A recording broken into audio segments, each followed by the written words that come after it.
ಗಣಿ ತಿಂಗಳುಗಟ್ಟಲೆ ಶಂಕರ ಮನೆಯಲ್ಲಿಯೇ ಇದ್ದರೂ ಅವನ ರೂಮ್ಗೆ ಬರದಂತೆ ಜಾಗ್ರತೆ ವಹಿಸಿದ ಶಂಕರ. ತನ್ನ ಹಾಗೂ ಗೌರಿಯ ಸಂಬಂಧದ ಬಗ್ಗೆ ಆಗಲಿ ಅಥವಾ ತಾನು ಗಣಿಯ ತಂದೆ ಎಂಬ ವಿಷಯವಾಗಲಿ ಗೌರಿಯ ಮೂಲಕವೇ ಗಣಿಗೆ ತಿಳಿಯಬೇಕು ಎಂದು ನಿರ್ಧರಿಸಿದ್ದ. ಹಾಗಾಗಿ ಆ ವಿಷಯದ ಬಗ್ಗೆ ಗಣಿಗೆ ತಿಳಿಯದಂತೆ ಎಚ್ಚರ ವಹಿಸಿದ್ದ. ಗಣಿ ಮಾತು ಕೇಳಿ ತನ್ನ ಹತ್ತಿರ ಕರೆದ ಗೌರಿ ಅವನನ್ನು ಪಕ್ಕದಲ್ಲಿ ಕೂರಿಸಿಕೊಂಡು, ಪುಟ್ಟ, ನೀನು ಯಾವಾಗಲೂ ಕೇಳುತ್ತಿದ್ದೆ ಅಲ್ಲವಾ ಯಾವಾಗ ಬರುತ್ತಾರೆ ಅಂತ. ಅಪ್ಪ ಬಂದಿದ್ದಾರೆ ಪುಟ್ಟ, ನಮಗಾಗಿ ಇಲ್ಲಿಗೆ ಬಂದಿದ್ದಾರೆ. ನಿನ್ನ ತಂದೆ ಬೇರೆ ಯಾರೂ ಅಲ್ಲ, ನಿನ್ನ ಫ್ರೆಂಡ್, ನಿನ್ನ ಅಪ್ಪ. ಹೌದು ಪುಟ್ಟ, ಅವರೇ ನಿನ್ನ ತಂದೆ ಎಂದವಳನ್ನು ಆಶ್ಚರ್ಯದಿಂದ ನೋಡಿದ್ದ ಗಣಿ. ಜೊತೆಗೆ ಅವನಿಗೆ ಕೋಪವೂ ಬಂದಿತ್ತು. ಮತ್ತೆ ನನಗೆ ಯಾಕೆ ಮೊದಲೇ ಹೇಳಲಿಲ್ಲ? ಅಷ್ಟಕ್ಕೂ ನೀನು ಅಪ್ಪ ಯಾಕೆ ಜೊತೆಗಿಲ್ಲ ಎಂದು ಕೇಳಿದ. ಅದನ್ನು ನಾನು ಹೇಳ್ತೇನೆ ಎನ್ನುತ್ತಾ ಒಳಬಂದಿದ್ದ ಶಂಕರ ಅವನನ್ನು ಕಂಡ ಕೂಡಲೇ ಅವನ ಬಳಿಗೆ ಓಡಿ ಹೋಗಿದ್ದ ಗಣಿ. ಅವನನ್ನು ತಬ್ಬಿಕೊಂಡ ಗಣಿ, ಅಪ್ಪ, ಇಷ್ಟು ದಿನ ನಮ್ಮನ್ನು ಬಿಟ್ಟು ಎಲ್ಲಿಗೆ ಹೋಗಿದ್ದೆ? ನೀನೇ ನನ್ನ ಅಪ್ಪ ಅಂತ ಯಾಕೆ ಹೇಳಲಿಲ್ಲ ಎಂದವನನ್ನು ಅಪ್ಪಿ ಮುದ್ದಾಡಿ, ಇನ್ನೊಂದೇ ಒಂದು ಬಾರಿ ಅಪ್ಪ ಅಂತ ಕರೀತೀಯಾ ಎಂದು ಪುಟ್ಟ ಮಕ್ಕಳಂತೆ ಕೇಳಿದ್ದ ಶಂಕರ. ಮತ್ತೊಮ್ಮೆ ಎನ್ನುತ್ತಾ ಪದೇ ಪದೇ ಅವನ ಬಾಯಲ್ಲಿ ಅಪ್ಪ ಎಂದು ಕರೆಸಿಕೊಂಡು ಸಂತಸಪಟ್ಟಿದ್ದ. ಅವರಿಬ್ಬರ ಪ್ರೀತಿ ಕಂಡು ಕಣ್ತುಂಬಿ ಬಂದಿತ್ತು ಗೌರಿಗೆ. ಇಷ್ಟು ವರ್ಷ ನಾನೇ ಅವರ ಸಂತೋಷವನ್ನು ಕಿತ್ತುಕೊಂಡು ಬಿಟ್ಟನೇನೋ ಎನಿಸಿತ್ತವಳಿಗೆ. ಅವನನ್ನು ಎತ್ತಿಕೊಂಡು ಗೌರಿಯ ಬಳಿ ಬಂದ ಶಂಕರ ಅವಳ ಕಣ್ಣೊರೆಸಿ, ಹೀಗೆಲ್ಲ ಸರಿಯಾಗಿದೆ ಅಲ್ಲವ, ಮತ್ತೇಕೆ ಕಣ್ಣೀರು? ಇನ್ನೆಂದು ನೀನು ಹೀಗೆ ಅಳಬಾರದು ಎಂದವನನ್ನು ಅಪ್ಪಿಕೊಂಡಿದ್ದಳು ಗೌರಿ. ಇಷ್ಟು ಹೊತ್ತು ಸುಮ್ಮನಿದ್ದ ಗಣಿ, ಅಯ್ಯೋ, ನನ್ನ ಪ್ರಶ್ನೆಗೆ ಯಾರಾದರೂ ಉತ್ತರ ಕೊಡಿ ಎಂದು ಜೋರಾಗಿ ಕಿರುಚಿದ.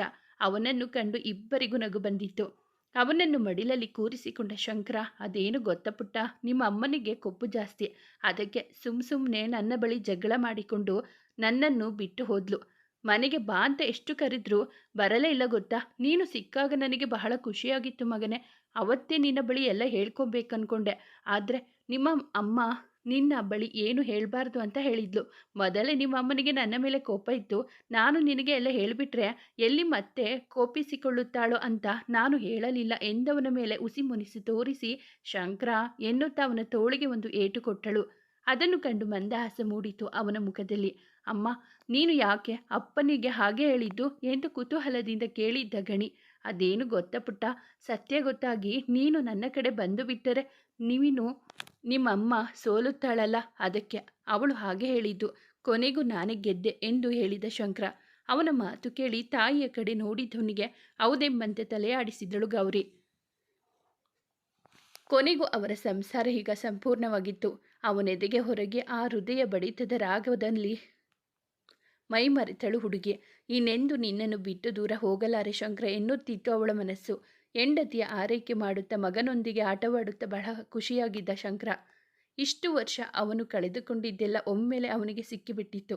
ಸದ್ಯಕ್ಕೆ ಸ್ವಲ್ಪ ದಿನಗಳ ಮಟ್ಟಿಗೆ ನವ್ಯ ಹಾಗೂ ಮಿಥುನ್ಗೆ ತನ್ನ ಕಂಪನಿಯ ಜವಾಬ್ದಾರಿಯನ್ನು ವಹಿಸಿದ್ದರಿಂದ ಕೊಂಚ ನಿರಾಳವಾಗಿದ್ದ. ಜೊತೆಗೆ ನಕ್ಷತ್ರ ಕೂಡ ಇಲ್ಲೇ ಉಳಿದುಕೊಂಡು ಶಂಕರನಿಗೆ ನೆರಳಾಗಿದ್ದಳು. ಇತ್ತೀಚೆಗೆ ಗಣಿ ನಕ್ಷತ್ರಾಳೊಂದಿಗೆ ಚೆನ್ನಾಗಿ ಹೊಂದಿಕೊಂಡಿದ್ದ. ಹೀಗೆ 2 ತಿಂಗಳು ಕಳೆದಿತ್ತು.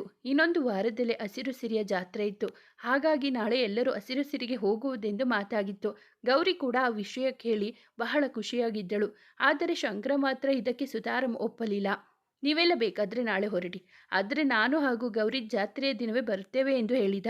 ಆ ಮಾತು ಕೇಳಿ ಗೌರಿಗೆ ಬೇಸರವಾದರೂ ಶಂಕರ ಕಾರಣವಿಲ್ಲದೆ ಯಾವುದೇ ನಿರ್ಧಾರ ತೆಗೆದುಕೊಳ್ಳುವುದಿಲ್ಲ, ನಂತರ ವಿಚಾರಿಸಿ ದರಾಯಿತು ಎಂದುಕೊಂಡು ಸುಮ್ಮನಾದಳು. ಅಂದು ರಾತ್ರಿ ಊಟ ಮುಗಿಸಿ ರೂಮ್ಗೆ ಬಂದ ಮೇಲೆ ಅದರ ಬಗ್ಗೆ ವಿಚಾರಿಸಬೇಕೆಂದುಕೊಂಡಳು. ಆದರೆ ಅವಳು ಕೇಳುವ ಮುಂಚೆ ಅವಳನ್ನು ಹಿಂದೆಯಿಂದ ಅಪ್ಪಿಕೊಂಡವನು, ನನಗೆ ಗೊತ್ತು ಮುದ್ದು, ನಿನ್ನ ಮನದಲ್ಲಿ ಏನು ಓಡ್ತಿದೆ ಅಂತ. ನಾವು ಇಬ್ಬರು ಜಾತ್ರೆಗೆ ತಡವಾಗಿ ಬರ್ತೇವೆ ಎಂದಿದ್ದಕ್ಕೆ ಕಾರಣ ಏನೆಂದು ಯೋಚಿಸ್ತಿದೆಯಾ ಅಲ್ವಾ ಎಂದವನ ಮಾತಿಗೆ ಅವನ ಕಡೆ ತಿರುಗಿದ್ದವಳು, ಹೌದು ಶಂಕರ, ನೀನು ಯಾಕೆ ಹಾಗೆ ಹೇಳಿದ್ದು ಎಂದಿದ್ದಳು ಗೌರಿ.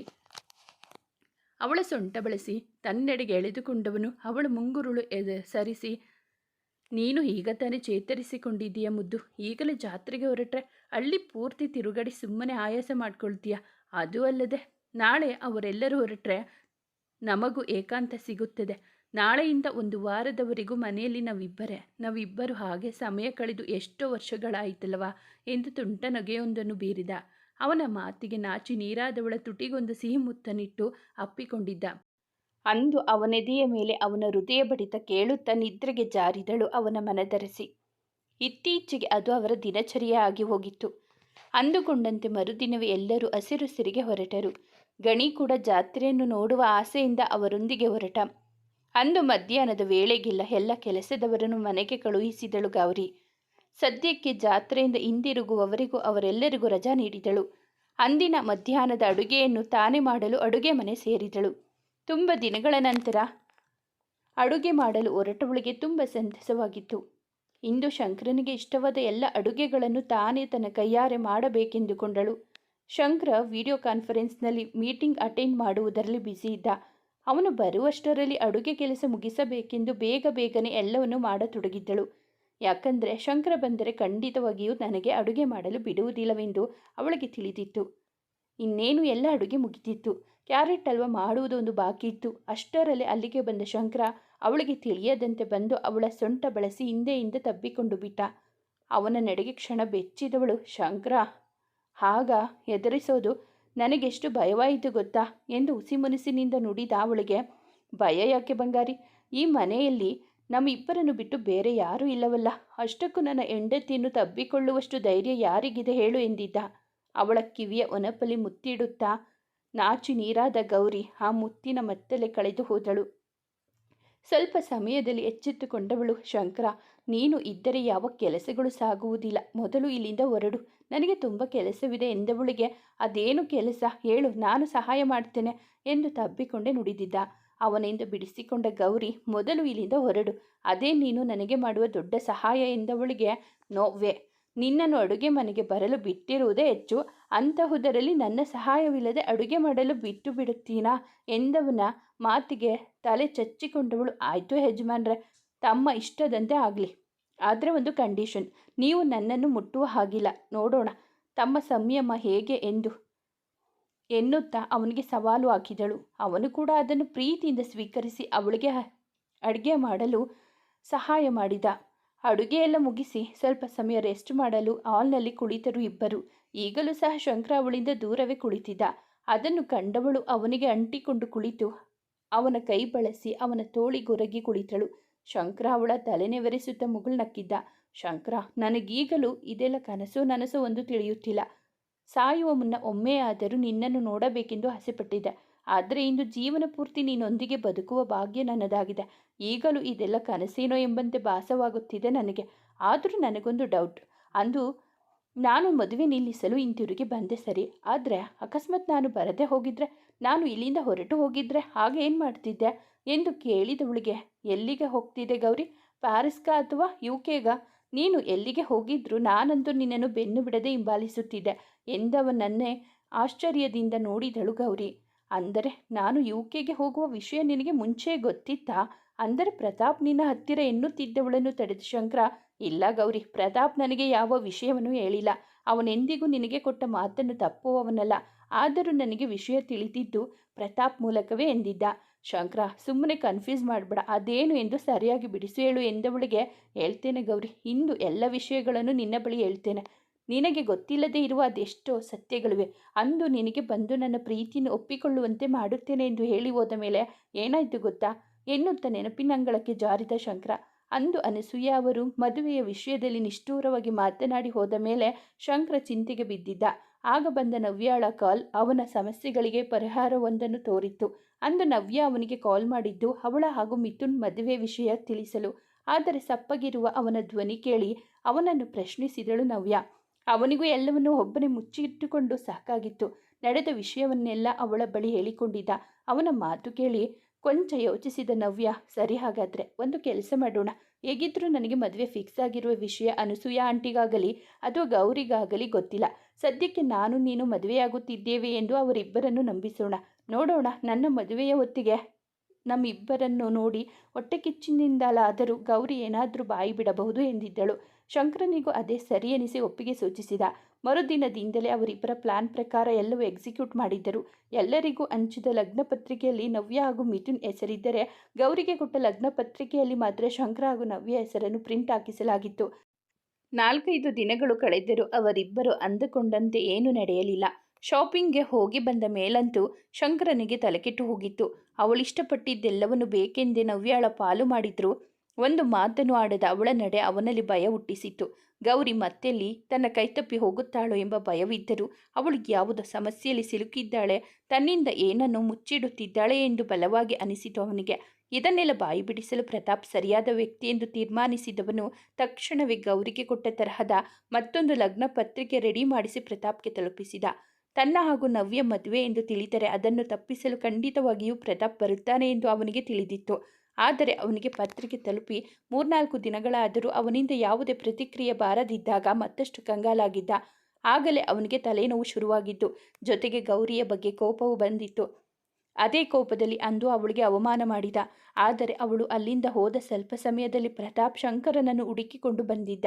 ಅಲ್ಲಿಗೆ ಬಂದವನೇ ಅವರಿಬ್ಬರ ಮದುವೆಯನ್ನು ಪ್ರಶ್ನಿಸಿ, ನೀನು ಗೌರಿಗೆ ಅನ್ಯಾಯ ಮಾಡುತ್ತಿದ್ದೀಯ ಎಂದು ಅವನನ್ನು ಬಾಯಿಗೆ ಬಂದಂತೆ ಬೈದು ಬಿಟ್ಟಿದ್ದ. ಅದನ್ನೆಲ್ಲ ಶಾಂತವಾಗಿ ಕೇಳಿಸಿಕೊಂಡ ಶಂಕರ, ಪ್ರತಾಪ್, ಮೊದಲು ಸತ್ಯ ಏನೆಂದು ತಿಳಿದುಕೊಂಡು ನಂತರ ಮಾತನಾಡು ಎಂದವನು ನಡೆದ ವಿಷಯವನ್ನೆಲ್ಲ ತಿಳಿಸಿದನು. ಅದನ್ನು ಕೇಳಿ ಪ್ರತಾಪ್ಗೆ ಆಶ್ಚರ್ಯವಾಗಿತ್ತು. ನನ್ನ ತಾಯಿಯ ಮೇಲಿನ ಕೋಪಕ್ಕೆ ನಮ್ಮ ಪ್ರೀತಿಯನ್ನು ಬಲಿ ಕೊಡಲು ಹೊರಟಿದ್ದಾಳೆ ನಿನ್ನ ಗೆಳತಿ. ಅವಳ ಪ್ರೀತಿಯನ್ನು ಹೊರತರಲೆಂದೆ ಈ ಪ್ರಯತ್ನ ಎಂದ ಶಂಕರನಿಗೆ. ಏನು ಹೇಳುತ್ತಿದ್ದೀಯ ಶಂಕರ ನೀನು? ಗೌರಿಗೆ ಅನಸೂಯ ಆಂಟಿಯ ಮೇಲೆ ಯಾವ ಕೋಪವೂ ಇಲ್ಲ.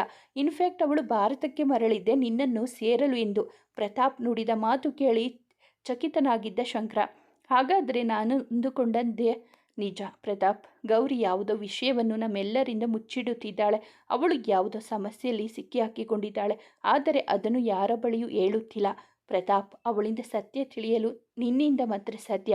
ನೀನೇ ಅದನ್ನು ಮಾಡಬೇಕು ಎಂದವನಿಗೆ, ಡೋಂಟ್ ವರಿ ಶಂಕರ, ಆ ವಿಷಯ ನನಗೆ ಬಿಟ್ಟು ಬಿಡು ಎಂದಿದ್ದ ಪ್ರತಾಪ್. ಆದರೆ ನೀನು ನನ್ನನ್ನು ಭೇಟಿಯಾದ ವಿಷಯವಾಗಲಿ ಅಥವಾ ನಿನಗೆ ಎಲ್ಲ ವಿಷಯ ತಿಳಿದಿದೆ ಎಂಬುದಾಗಲಿ ಗೌರಿಗೆ ತಿಳಿಯಕೂಡದು. ಅದರಲ್ಲೂ ನಾನು ನವ್ಯಾಳನ್ನು ಮದುವೆಯಾಗುತ್ತಿಲ್ಲ ಎನ್ನುವ ವಿಷಯ ಯಾವುದೇ ಕಾರಣಕ್ಕೂ ಅವಳಿಗೆ ತಿಳಿಯುವುದು ಬೇಡ. ಮೊದಲು ಅವಳು ಸಮಸ್ಯೆ ಏನೆಂದು ತಿಳಿಯಲಿ, ನಂತರ ಏನು ಮಾಡುವುದೆಂದು ಯೋಚಿಸೋಣ ಎಂದ ಶಂಕರನಿಗೆ ಸಮ್ಮತಿ ಸೂಚಿಸಿ ಹೊರಟ. ಪ್ರತಾಪ್ನ ಮುಂದೆ ನಿಂತಿದ್ದರು ಅನಸೂಯರವರು. ಏನು ನಡೆಯುತ್ತಿದೆ ಶಂಕರ ಇಲ್ಲಿ? ನೀನು ನವ್ಯಾನ ಮದುವೆಯಾಗುತ್ತಿಲ್ಲ ಎಂದರೆ ಏನರ್ಥ? ಮದುವೆ ಎಂದರೆ ಹುಡುಗಾಟ ಎಂದುಕೊಂಡಿದ್ದೀಯಾ? ಗೌರಿಗೆ ಆಗಲೇ ಮದುವೆಯಾಗಿ ಮಗುವಾಗಿದ್ದರು. ಅವಳ ಮೇಲಿನ ವ್ಯಾಮೋಹ ಮಾತ್ರ ನಿನಗೆ ಕಡಿಮೆ ಆಗಿಲ್ಲ ಅಲ್ಲವಾ? ಬೇಡ ಕಣೋ, ನೀನು ತುಂಬ ದೊಡ್ಡ ತಪ್ಪು ಮಾಡ್ತಿದ್ದೀಯಾ. ಇದರಿಂದ ಗೌರಿಯ ಸಂಸಾರವು ಹಾಳಾಗುತ್ತದೆ. ನಿನ್ನ ಹಠಕ್ಕೆ ಅವಳ ಜೀವನವನ್ನು ಹಾಳು ಮಾಡಬೇಡ ಎಂದಿದ್ದರವರು. ಅದನ್ನು ಕೇಳಿ ಶಂಕರ ಸುಮ್ಮನೆ ಇದ್ದರು. ಪ್ರತಾಪ್ಗೆ ಸುಮ್ಮನೆ ಇರಲಾಗಲಿಲ್ಲ. ಅನಸೂಯ ಅವರ ಮುಂದೆ ಗೌರಿ ಹಾಗೂ ಶಂಕರ ಮದುವೆಯಿಂದ ಹಿಡಿದು ಇಲ್ಲಿಯವರೆಗೂ ನಡೆದ ವಿಷಯವನ್ನೆಲ್ಲ ಅವರ ಮುಂದೆ ಹೇಳಿದ್ದ. ಅದನ್ನು ಕೇಳಿದ ಅನಸೂಯ ಅವರಿಗೆ ಆಶ್ಚರ್ಯದ ಜೊತೆಗೆ ಸಂತೋಷವೂ ಆಗಿತ್ತು. ನಾನು ಈಗಲೇ ನನ್ನ ಸೊಸೆ ಹಾಗೂ ಮೊಮ್ಮಗನನ್ನು ನೋಡಬೇಕು ಎಂದಿದ್ದರವರು. ಆದರೆ ಶಂಕರ ಅವರನ್ನು ತಡೆದಿದ್ದ. ಗೌರಿಗೆ ಇರುವ ಸಮಸ್ಯೆ ಏನೆಂದು ತಿಳಿಯುವವರೆಗೂ ಯಾವುದೇ ರಿಸ್ಕ್ ತೆಗೆದುಕೊಳ್ಳಲು ಅವನು ತಯಾರಿರಲಿಲ್ಲ. ಅದು ಅಲ್ಲದೆ ಗೌರಿ ತಾನಾಗೆ ತನ್ನನ್ನು ಎಲ್ಲರ ಮುಂದೆ ಗಂಡ ಎಂದು ಒಪ್ಪಿಕೊಂಡು ಅವಳೇ ಎಲ್ಲವನ್ನು ಹೇಳಬೇಕು ಎಂಬುವುದು ಅವನ ಆಶಯವಾಗಿತ್ತು. ಅಲ್ಲಿಂದ ಹೊರಟ ಪ್ರತಾಪ್ ಗೌರಿಯ ಮನೆಯನ್ನು ತಲುಪುವ ವೇಳೆಗೆ ಶಂಕರ ಅವನಿಗೆ ಕಾಲ್ ಮಾಡಿದ್ದ. ನೀನು ಹಾಗೂ ಗೌರಿ ಮಾತನಾಡುವ ಪ್ರತಿಯೊಂದು ಮಾತನ್ನು ನಾನು ಕೇಳಬೇಕು. ಸೊ ಕಾಲ್ ಕಟ್ ಮಾಡುವುದು ಬೇಡ, ಹಾಗೆ ಲೈನ್ನಲ್ಲಿ ಇರು ಎಂದು ಹೇಳಿದ. ಹಾಗಾಗಿ ಕಾಲ್ ಕಟ್ ಮಾಡದೆ ಹಾಗೆ ಫೋನನ್ನು ತನ್ನ ಜೇಬಿಗಿಳಿಸಿದ ಪ್ರತಾಪ್. ಸೀದಾ ಹೋಗಿ ಗೌರಿಯೊಂದಿಗೆ ಸೀದಾ ಮಾತನಾಡಿದ. ಅವನ ಅದೃಷ್ಟಕ್ಕೆ ಗೌರಿ ಅಂದು ಎಲ್ಲವನ್ನು ಹೇಳಿಕೊಂಡಿದ್ದಳು.